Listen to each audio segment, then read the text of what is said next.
प्यार के पहिला खत रानी रखी हा बचा के कहत बानी। प्यार के पहिला खत रानी रखी हा बचा के कहत बानी। देखी जे लोगबा ओही मुसीबत, देखी जे लोगबा ओही मुसीबत, जानी करिहा कौनो नादानी।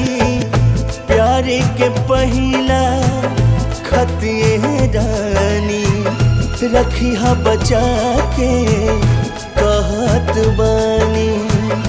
प्यार के पहिला खत रानी रखी हा बचा के कहत बानी।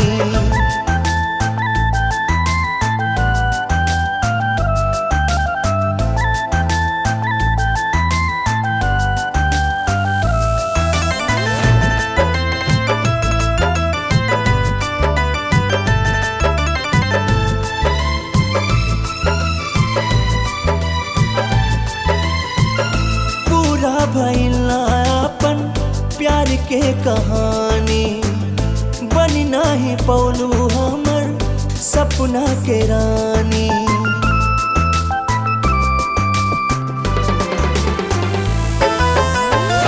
पूरा भइला अपन प्यार के कहानी, बनी नाही पौलू हमर सपना के रानी। तू हमरे दिल के तोड़ के गईलू, तू हमरे दिल के तोड़ के गईलू। याद में तोहरे तड़पत बानी।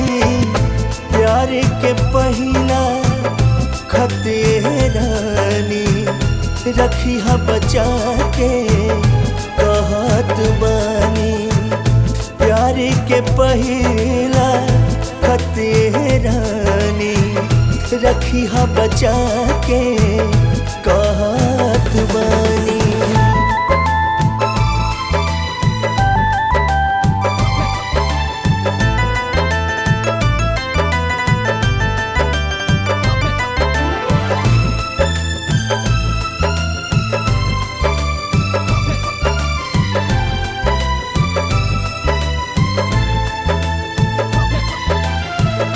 गलती भइलिए रानी प्रीतिया लगा के, नैना से तोहरे अपन सनहिया सजा के।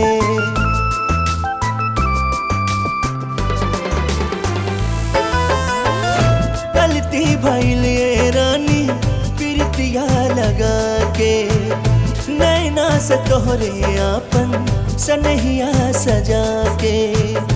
ऐसन दर्द तू दे गईलू रानी, ऐसन दर्द तू दे गईलू रानी। पीरा प्रीतिया के साथ बानी। प्यार के पहिला खत रानी रखी हा बचा के कहत बानी। प्यार के पहिला खत रानी रखी हा बचा के कहत बानी।